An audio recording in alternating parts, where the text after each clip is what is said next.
Welcome everyone to Season 2. I'm going to do some basic cleanup before I start anything. Mainly just explaining the series again and this friend chart that we're looking at here, as well as the basic YouTube stuff. So subscribe and stuff, and go look at my YouTube posts if you ever want to know when stuff is happening. The series goal is I'm just going to talk about whatever I feel like talking about. That's about it. I'm not here to do like a really smart, in-depth review. I'm not exactly a genius, so it's mostly just me pointing out random fun stuff or trying to do some level of character analysis. As for this friend chart, and there's a lot of misconceptions about how the friend chart works, and I may not be consistent with it. I haven't actually octuple checked the way I run it, but the idea for the friend chart is that whoever causes the problem, or at least the biggest problem in the episode, gets the point. And if multiple people are involved, they'll all get points. Or anyone who's just the worst possible friend that affects the episode. So in some episodes, Twilight is a jerk to Spike, but it doesn't really impact the episode at all, so she doesn't get a point. Similarly, Rarity is a jerk to a character, but that does affect the episode, so she did get a point for that episode. That's just the general idea. As for the friend point for this part 1 and 2, I'm combining them, so none of the main 6 cause the problem in the episode, so I'm giving a point to Discord for the other category. I really want to give one to Pinky, but her BS in this episode doesn't actually affect the plot that much. She's just really dumb and annoying. We open on Cheerly leading her class, which now consists of the original 6 important ponies from the episode they all appeared in, which was I think 12, but they also just added Snips and Snails for some reason. Is Snails being so much bigger meant to indicate that he's been held back? Because that's a good detail, even if I don't think he's that dumb. Anyway, apparently Cheerly has taken only these 8 students and none of the others to Canterlot on a field trip to look at the Canterlot sculpture garden for some reason. Normally I'd be annoyed at them reusing the statue here, but it's flanking the entrance to a maze, and having identical statues flanking an entrance is a pretty common,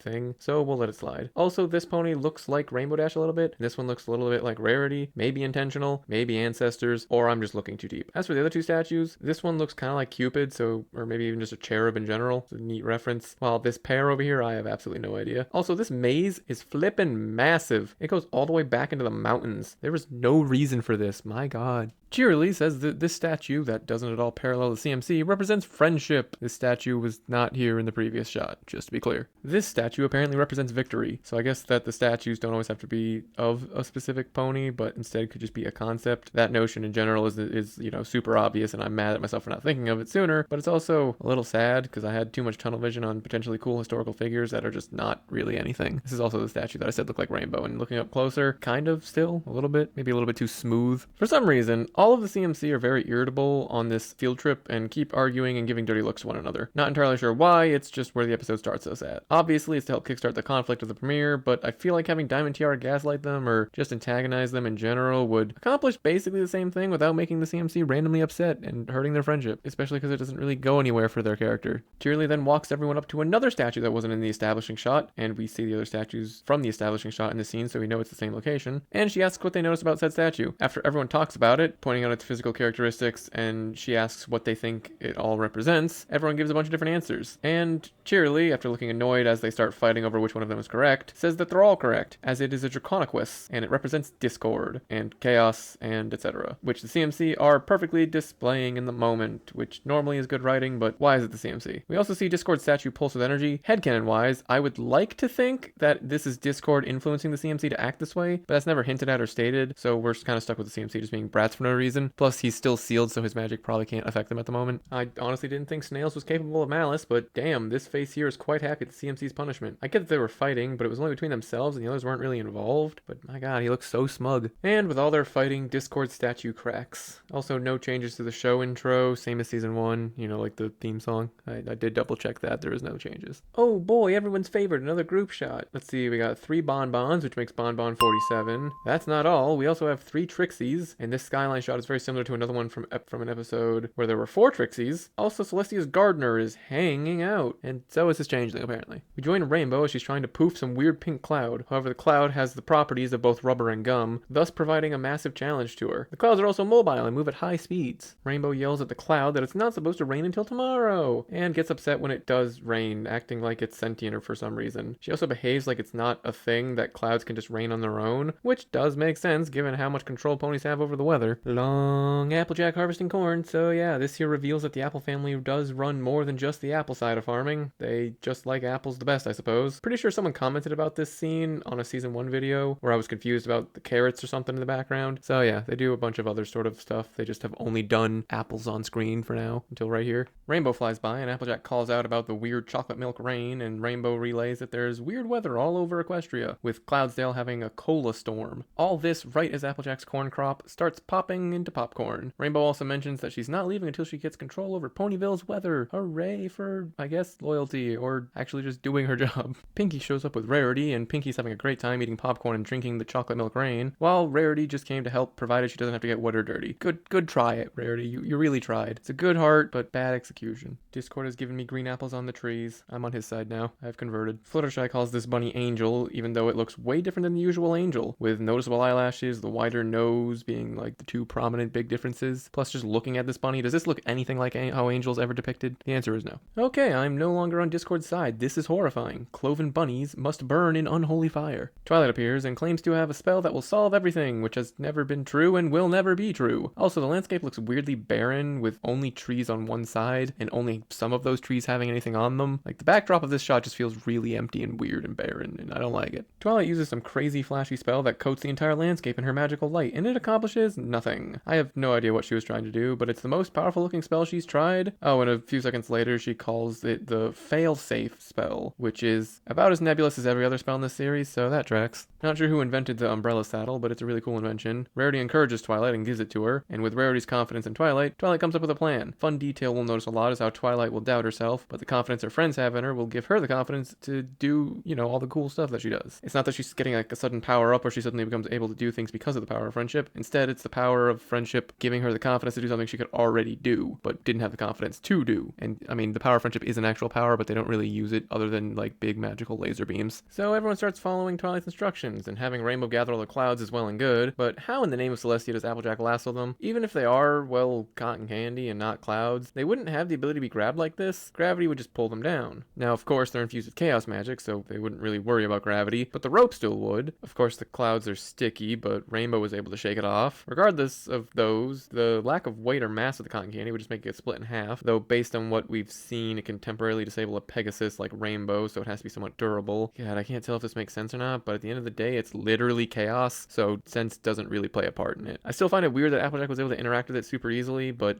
whatever. It's chaos magic. Chaos is going to be happening. Twilight drops the line of, quote, "We can do anything if we work together. Never give up," end quote, to fit with the theme of the premiere, with Discord trying to challenge that ideal. Right on cue, of course, is a letter from Celestia through Spike. This is, of course, the same entrance that was used during the Grand Galloping Gala. Now, technically, in Season 1, Episode 26, we see the main six enter the castle from a clearly natural area instead of the man-made structures outside of this door. However, we never see any hint of the rest of Canterlot in, all of Season 1, other than what we saw in Episode 1 and in Episode 26. As this is Season 2 now, I can assume that they're starting to craft a proper layout for Canterlot, so we can take the Gala episode as being retconned and this being more of the status quo, where that whole weird outdoor to immediate castle thing was just for that episode and was a mistake that they have now corrected. So yeah, this will be the new status quo, hopefully, where Celestia's castle is now not directly next to the outskirts and is now deeper in the city like we would expect. This is random and has nothing to do with the scene, but Celestia's mane naturally flowing in front of her despite walking the same direction is really weird. Pretty sure they joke about that in Season 7-ish. Her mane makes no sense and it's pretty funny all the time. It just always flows forward for some reason.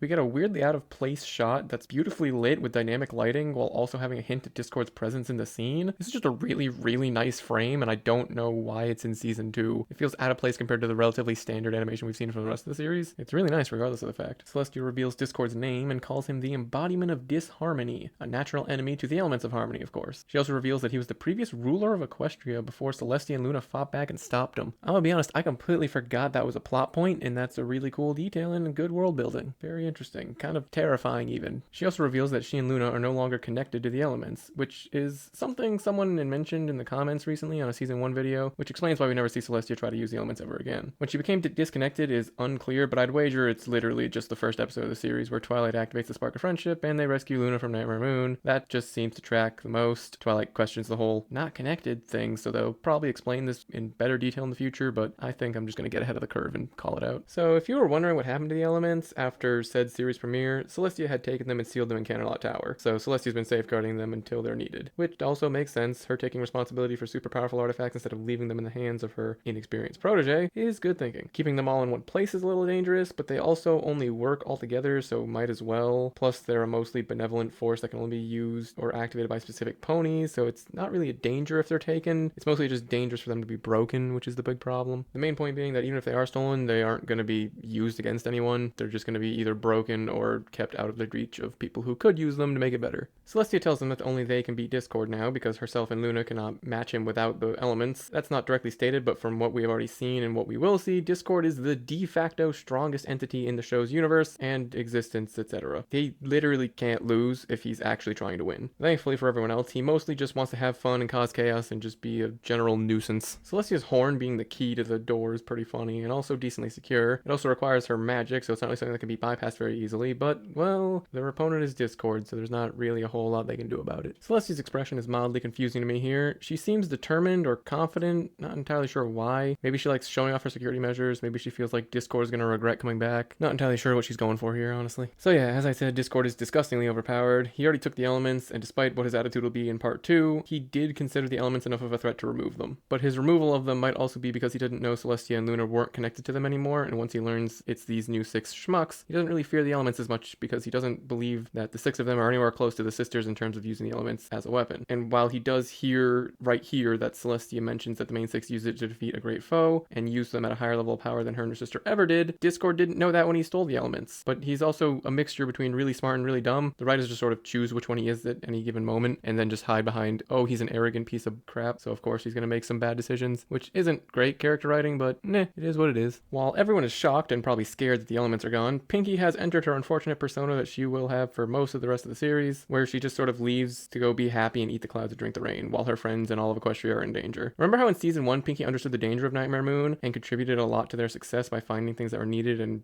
helping them deal with those trees, the very threatening trees, while still being whimsical and fun? Remember how in season 1 episode 10 she knew the parasprites were a problem and was very serious about taking care of it, even if she didn't handle the situation perfectly by failing to properly communicate? Yeah, well, that's gone. Now Pinkie doesn't care that the situation is dangerous enough that Celestia considered the only option to be sealing thrown away for 1,000 years like Nightmare Moon. We've begun Pinkie Pie's descent into the worst of the main 6, and maybe one of the worst characters in the show. Despite saying all that, after the commercial break, she just comes back like nothing happened, so it was probably just a joke. I figure it's better to get that part of Pinkie's character delved into as early and often as possible for the series, as it's gonna eventually be the norm. That said, when she does go against what I've stated, I will do my best to give proper kudos. That is, it will be very important. Also, more statues that are just weird. I'm just gonna keep pointing out weird statues I don't understand the purpose of. Like, these are just some fancy unicorns in Camelot, so I guess it's not that weird that they're here. I just don't know what their purpose is. I mean, decoration is generally the purpose of statues, but you know what I mean. Celestia exclaims that it makes no sense that the tower she sealed was broken into, as she used magic that only she can break, which causes Discord to finally reveal himself in a bout of laughter, as we get Discord's first line of the series, which is a really damn good one. Quote, "Makes sense. Oh, what fun is there in making sense?" End quote. First time I've done a character's first line in a long while, because I honestly forgot I wanted to do it, but this one was so good that it just reminded me of it. The voice actor's delivery of the line also reveals a lot of the character of Discord as well. We can immediately determine that he's confident, smarmy, and loves to belittle and berate others with sarcasm and rhetoric, all while his actual words reinforce exactly what he's all about: chaos, discord, and nonsense. Both he and his magic care not for what makes sense or what should happen or what should be. All that matters is his own desire. If he thinks it would be funny or interesting, then he will make that reality so. Discord is by far the most dangerous villain the show has to offer, and while others might have more character depth or,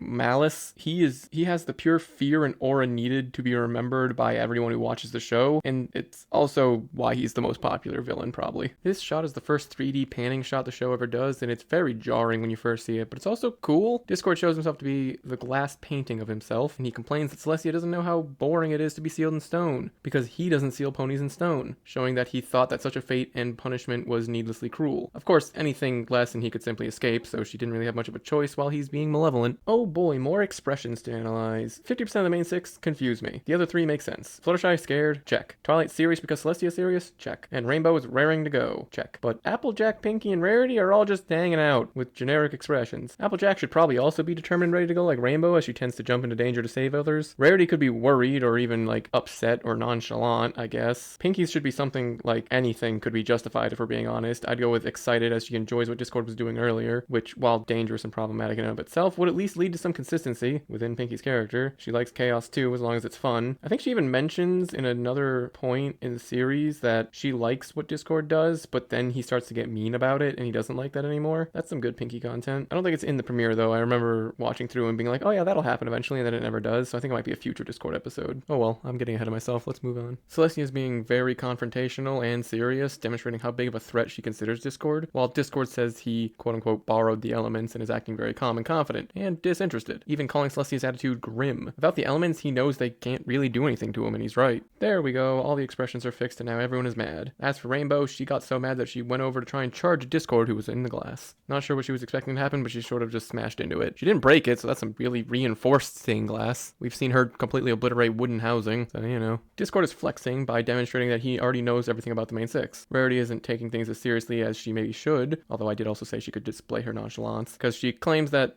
she can't believe they're talking to a tacky window. Woo. While Applejack calls Discord out for his flexing encounters with a big deal, so what? You know all that stuff? Who cares? I imagine a lot of this is just the main six not wanting to show Discord that they're afraid, that type of deal, because hopefully they do understand how dangerous this entire situation is. Fluttershy looked very scared when Discord mentions her as kindness, and Pinky again looks happy and excited when Discord says that laughter is his favorite, which makes sense for him, obviously. And while I understand that they're rehashing the elements for the audience since they haven't been mentioned since the series premiere, having Pinky laughing in the face of danger does make sense. That's sort of how her power was introduced, but she's not laughing at him. She feels like she's laughing with him, as she herself mentions that she likes the rain and the cloud changes. Pinky should be laughing at the danger, not with it. That's probably why she feels so off and weird as the series goes on. They messed up that distinction. Pinky even directly laughs along with Discord because he starts dancing on Twilight's head in the mural, which upsets Twilight.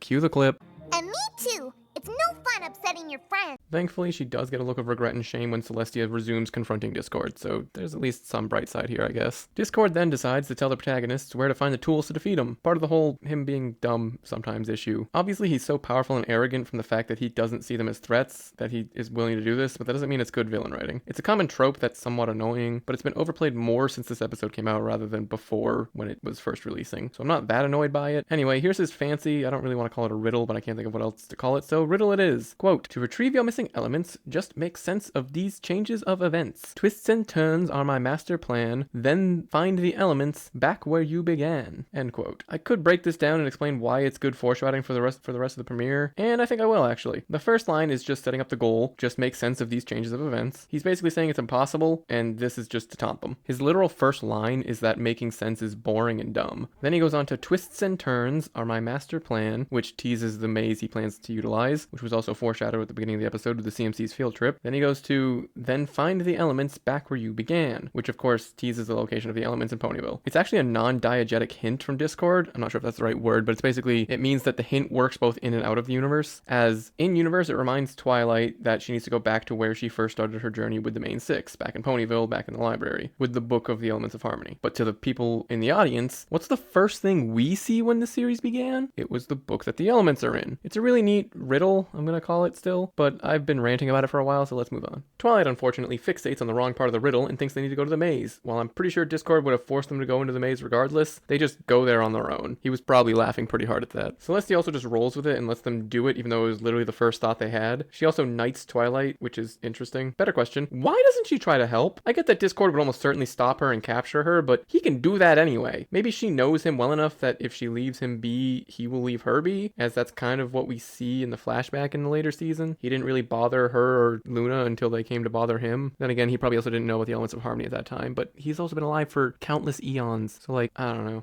Rainbow claims that Discord forgot about their wings and says she'll do a flyby over the maze, at which point Discord removes her wings.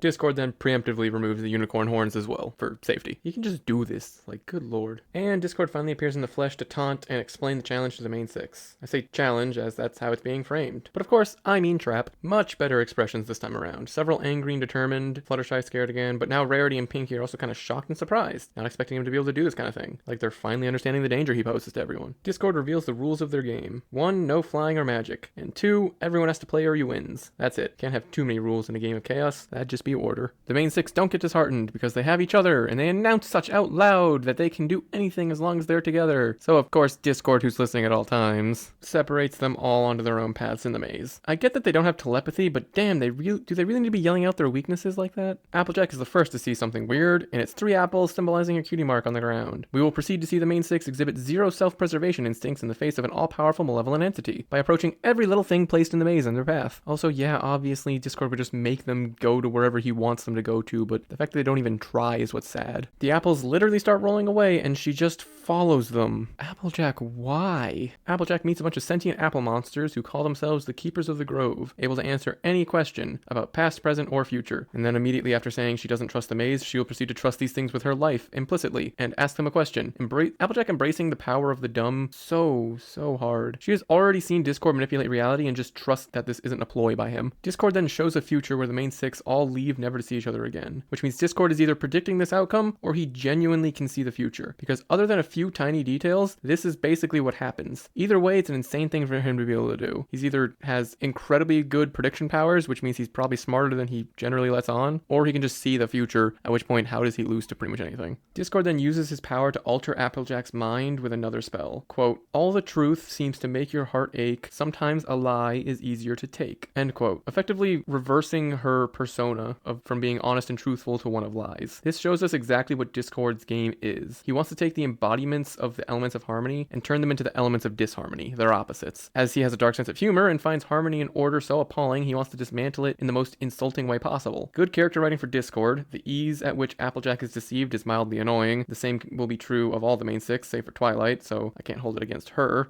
being Applejack. The plot is somewhat contrived with how it characterizes the main six, placing some forced stupidity onto them, and even some on a Discord to make the plot happen. Characters aren't perfect, and they're gonna make mistakes. Those mistakes should make sense. Like with Discord, I understand why he screws up the way he does in part 2, which is why it doesn't bother me as much, even if I don't agree with it. But with Applejack here, she literally says she doesn't trust anything in the maze, and then just plays along and trusts the monsters. It's a bit contrived, as I said. Now that Discord has flipped Applejack, he opens up the maze to allow Twilight to find her, kicking off the disharmony he wants. Pinkie gets a fun balloon garden that she laughs at and enjoys, all while the balloons creepily laugh along. Pinkie gets a bit sad when the balloons trip her and laugh at her, while Discord says, what's the matter? Thought you liked laughter. Pinkie then makes the distinction that it's more fun to laugh with than at. It's kind of like what I was saying earlier. Discord then tells Pinkie that her friends laugh at her all the time, which she tries to refute. Also, she's just not covered in mud for some reason. They just sort of cut to her like this, where she's just back to normal. But yeah, she just refutes, being like, oh, but no, they laugh with me, not at me. And then there's no fun rhyme this time. Discord just says, he thought laughter made her happy, and now she's sad. Yeah, that's about it. And as now is the pattern, Discord allows Twilight and Pinkie to meet, so that way more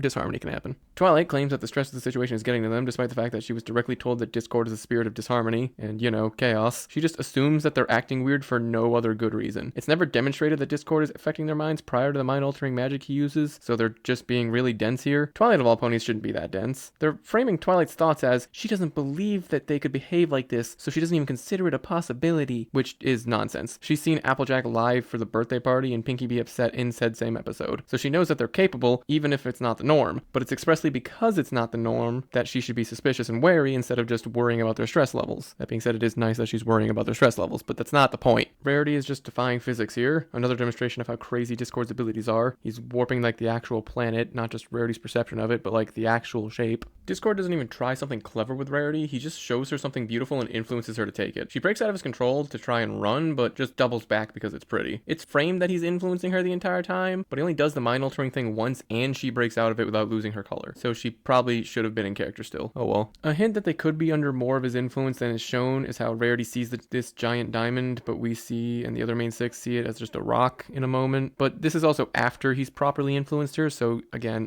there's no actual demonstration that they're under his influence prior to the weird mind control eye thing. Once again, Discord allows them to meet in order to sow more Discord into their group. I can kinda understand Fluttershy being lured by butterflies, given her connection with them and her backstory, as well as them just being animals and her being scared and seeking their comfort. So this is probably better than Applejack and just fine. In what is definitely the funniest attempt at manipulation, Discord tries to convince Fluttershy that her friends left her behind, only for her to refute and say that they're trying their best. Then he says that she must be upset at how weak and powerless they think she is, to which she directly tells the powerful malevolent force, no, I am weak and powerless, and I appreciate their understanding. Girl just tells the villain that she would be easy kidnap fodder. That's not his MO, of course, but she's still just gone full head empty here. Lastly, he tries to get her to be upset by her friends pointing out her flaws constantly, but she likes when they want to help her be the best she can be. After all of this, we get the great payoff of he just forcibly makes her cruel and is upset at how obnoxiously kind she is, acting like she'd ruined all his fun. Fantastic joke. But also terrifying as it tells us that he doesn't need to make someone doubt themselves to influence them. He can just do it if he wants. Fun detail that not only is Rarity greedy, but her well-kept appearance is also reversed as she doesn't notice nor care about filth. If it was kept more consistent throughout the episode, I'd have higher praise for it, but it's just a neat detail. Weirdly enough, Discord lures 3 of the main 6 with their cutie marks: Applejack's apples, Fluttershy's butterflies, and now Rainbow's cloud and bolt. But for Pinkie and Rarity, he just placed their cutie marks in front of them. Not sure why some required a chase while others didn't. Just a weird detail I noticed. A weighty choice is yours to make, the right selection or a big mistake. If a wrong choice you choose to pursue, the foundation of home shall crumble around you. Rainbow gets a fun riddle-esque phrase like Applejack, which is neat. As for the contents, it's just a lie and deception from Discord and doesn't really hint at anything.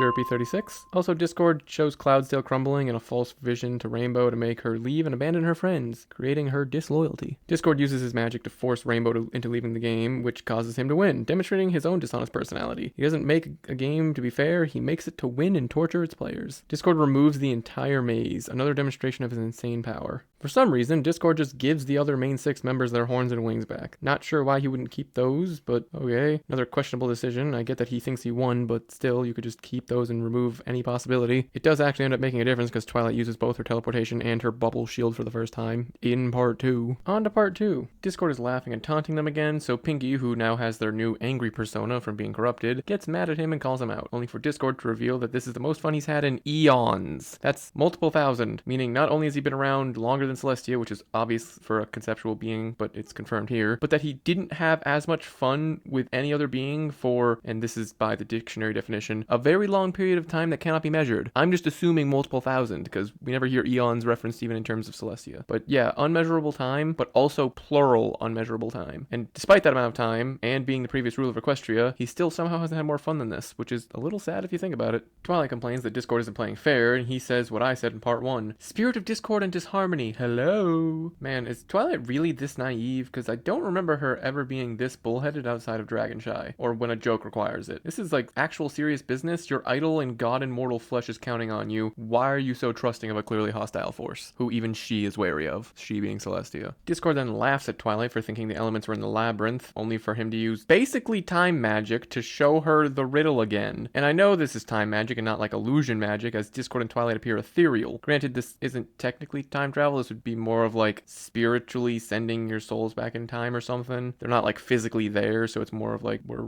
reviewing the past. Either way, it's a form of time magic, and that's considered the hardest form of magic that even Star Swirl the Bearded failed to crack. It falls into the same vein as like the age magic that gets referenced with Trixie in that future episode, which is also considered really high level magic, and Discord does this type of stuff with absolute ease, like a literal snap. Good lord, he's really overpowered and only loses because of writing. The way that this scene was framed, it was Discord taunting Twilight, but it also is framed as him not realizing that he's given her the extra hint that will help her find the elements to defeat him. It makes him seem really foolish, which again is due to his quote-unquote arrogance that the show writers want to demonstrate. He still doesn't see them as a threat, even though he really should. But given that he thinks he just won, I guess he doesn't care, but again, that's just, why take the risk? I guess because chaos is fun. Yeah, I guess chaos isn't really about fixing loose ends type of deal, so sure, it goes against his natural instincts, I suppose. They just kind of cut past them traveling back to Ponyville. No need to explain how long this took, as Rarity is still carrying that stupid rock. The reason they're back here, obviously, is because Twilight used the reminder Discord gave her to solve the riddle. But seriously, it can't still be daylight in the time it would take them to walk back here with the giant rock in tow. Like, if it was no giant rock, maybe, arguable. But with the rock, I don't believe it. Pinkie enjoying skating on the soap road is actually a fun callback to the winter wrap-up, where she enjoyed ice skating. Discord has also arrived to taunt them some more, because he can't be doing something useful right now. I mean, he lives for fun and chaos, so I guess this is what he should be doing right now. Yeah, alright, fair enough. Discord plans on making Ponyville the chaos capital of the world, and Twilight is still standing stalwart in defiance of him, which begs the question, why hasn't he done anything to her yet? She's getting closer and closer and still has her wits about her. Discord can stop her at any time. Is he being arrogant again by not doing anything because he believes he can stop it at any time, so he's gonna wait until it's too late to try anything? Well, kind of, a little bit. Another thing, why are the main 6 still following Twilight? Especially Pinkie and Fluttershy, who are just negative forces of hostility now. They should have probably bailed a while ago. I guess they want her to suffer, but they aren't doing anything to make her suffer for 80% of the trip, so I don't really get it. The main 6 get even more grayscaled as their negative traits amplify. Also, how convenient it is that Twilight's treehouse is completely unharmed by Discord. Almost like the elements that are hidden here are are protecting it. Well, it's never stated or even hinted at, so it's just convenient. Well, I guess it kind of is hinted at later on, but it's like one itty-bitty scene, and I will talk about it, or at least point it out. Spike, meanwhile, has just been napping here the entire time, just sleeping through everything, which is in character. He is a very hard sleeper, or heavy sleeper, you know what I mean. Spike, after waking up, immediately finds the Elements of Harmony reference guide when Twilight says she needs it, showing his bookkeeping skills again. And Fluttershy begins a game of keep away, because why not? She has to be here, I guess, for plot, and so she can be annoying. Sure. It's Spike coming in with the tackle! An alternative could just be Spike, use tackle. It's actually really effective for some reason. After boxing with Applejack and Pinkie, Twilight somehow ends up with the book, despite the fact that Rarity and Fluttershy were the last ones to have it. What is even going on here? Spike standing guard like a good boy. Oh. And of course, as I said, the elements are in the book, aka in Ponyville. Discord loves his dramatic irony, or whatever we want to call this. I guess now would be as good a time as any to talk about Discord's plan. He gained his freedom from his imprisonment, immediately steals the things that defeated him, good, hides them, good, in an extremely ironic place that could be deduced, not great, then provides hints to that thing to the people who are trying to stop him, also not great, then imprisons the people who are trying to get to them, good, but he also then cripples them all, good, but then gives them all the stuff back after twisting their minds a bit, but not the most important person's mind, and then he gives the most important person another hint as to what's going on, so that way they can solve the problem and get the things back, and then he just sort of hangs out the rest of the time, and waits for them to show up with the thingies. Yeah, not a good plan, honestly. There were some good parts in there, but not really a lot of good stuff after the fact. Spike just suddenly knows who Discord is and what their mission is, despite Twilight refusing to elaborate the entire scene, and no one else mentioning it because they're all evil. They didn't even do like a cut or fade to black, which could be used as an excuse for him suddenly knowing things. He just does now. Doesn't do anything for the episode, so I'm not entirely sure the point of him knowing. He doesn't even like do anything in the finale. Why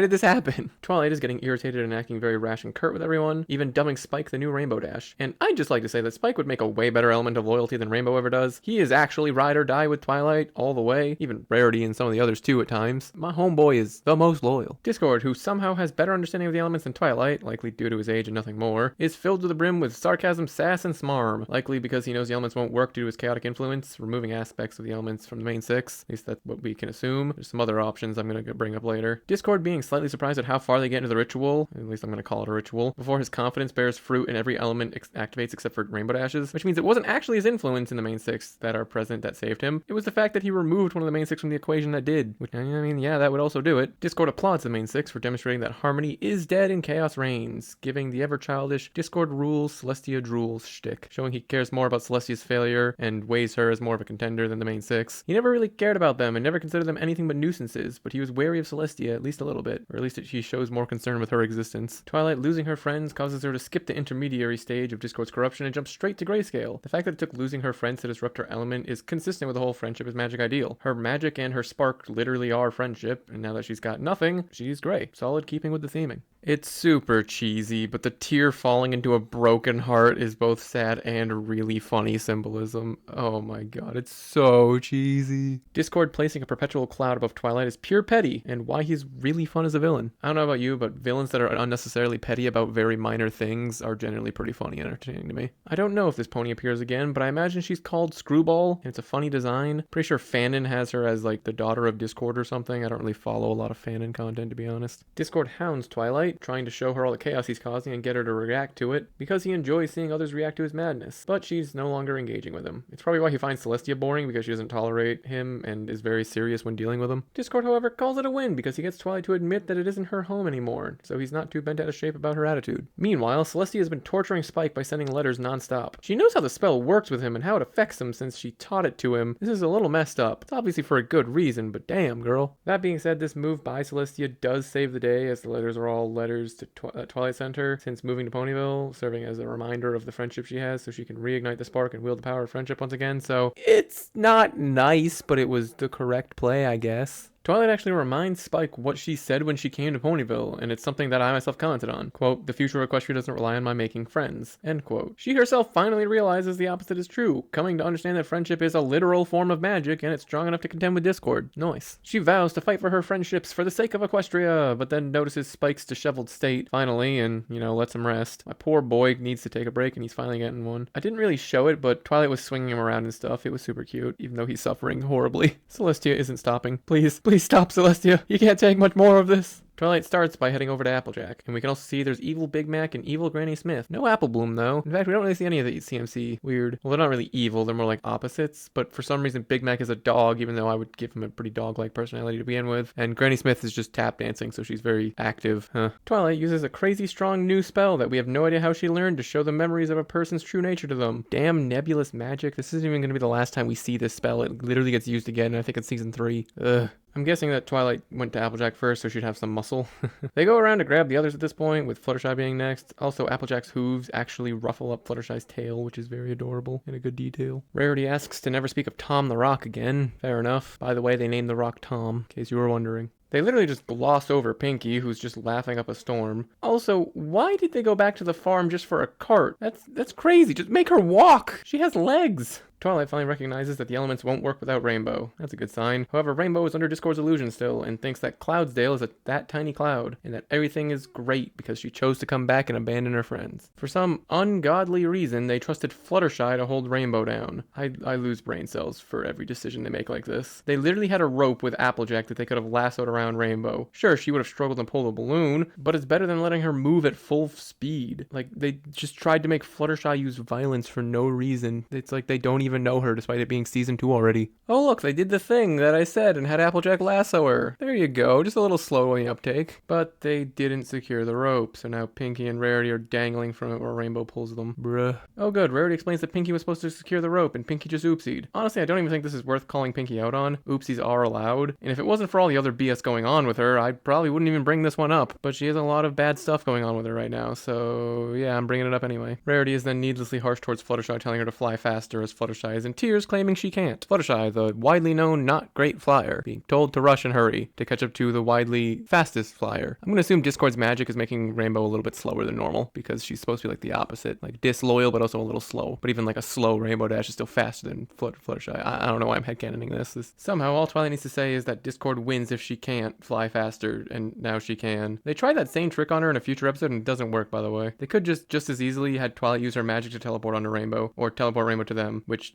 she may not have wanted to do because of how teleporting others went last time with Spike getting hurt. But other than the memory spell, Twilight's magic usage has once again been really bad. Also, yeah, Rainbow's being weighed down by 2 ponies, but she was able to fly with 4 all the way back up to Cloudsdale after Rarity fell with the Wonderbolts. So I don't believe Fluttershy would be able to catch up in this situation while also tugging the balloon along. So that's why I made the weird headcanon earlier. Twilight throws Applejack their last rope, so it looks like they brought 3 ropes total. Honestly, not the worst amount, better than 1. Not really as careful as like 10, but that would probably overload the balloon. And there we have it. Rainbow is unable to carry 5 ponies in a hot air balloon while flying. She was able to carry 4 in season 1. We almost know her carrying capacity. We're getting real close to knowing how much she can hold. Kind of spooky how they have to restrain her like a wild mare. Also, Applejack looks the most remorseful of all of them, which I guess goes to show the growing respect they have for one another with their rivalry going on. Rainbow then immediately shows concern for basically everything, and the main 6 are reunited. Based on Rainbow's reaction and lack of memories, a lot of them seem to have. I suppose they might have been influenced more in the maze than the show directly demonstrates, which is annoying if so, but not impossible. It's not great at the whole show and tell stuff that I enjoyed so much in season 1. Discord, sitting on his throne overlooking his new kingdom. Potentially not the last time we'll see this throne. I'm actually curious if it's the same one in that future flashback. It'd be a fun detail if so. Discord tries to Darth Vader all of Twilight's friends, only for her to finally remember she's a unicorn and teleport to their side and shield them from Discord's magic. Hey look, an actually good show not tell moment after some of the bad ones. Twilight's magic is being shown to cancel out the chaos magic, showing that her power of friendship and the power of harmony are both activated inside her, displaying her ability to finally fight back against an otherwise unstoppable foe. Even Discord's a bit surprised and is foolishly letting his curiosity get the best of him, where he should probably be running at this point. He could just snap his fingers and get the hell out of there, but he doesn't. Pinky finally being genuinely angry is nice, though that moment I mentioned in part 1 of her recognizing that his magic is mean instead of funny didn't happen. That must be in a future episode. My bad. Oopsie doopsie. Also, Twilight gives a quote-unquote friendship is worth fighting for mini letter to Celestia to Discord, and he gets the ick. He also just lets them use the elements again. Like, bro, you know those things are the only thing that can stop you, and you can teleport to the other side of the planet in an instant. Just leave. I can only assume he wants to show that their friendship means nothing, but he knows that the elements can do exactly what they're about to do. So why does he let this happen? He does call them frenemies, so maybe he likes them a little bit, or at least likes messing with them, but still. So Discord just stands there and gets turned to stone again. And the rainbow laser forms a bubble dome that eliminates all the chaos magic from Ponyville and probably the rest of Equestria. This is definitely one of the more impressive forms of magic we get to see. It's really cool. Lyra 41 and Bonbon 48. And they're changeling clones. There's Derpy. Derpy 37. Oh wow, they actually do like a Star Wars reference here with the award ceremony. I don't remember which movie it is, but I think it's Return of the Jedi, where like they all get the awards and Han nods at Chewie and stuff. Or was it Luke nods at whatever? You know, the one where they nod at each other and there's like a meme about it. They do that here. It's very cool. Nice fun. Lastly, they unveil another glass pane showing Discord's defeat. Wait, wasn't this the mural in part 1? Hang on a second. Okay, so no. They just fused one of the Discord only murals with the one of them defeating Nightmare Moon. Got it. Reused assets. That's why I thought they had already been used. Here, I'll show you the ones that they fused together. Anyway, to the outro. And that has been Return to Harmony Part 1 and 2. I really do enjoy this as a start to the Season 2. We get a lot more interesting animation choices that are really unique and interesting. A lot of character decisions aren't great, and the plot itself is a little bit clunky.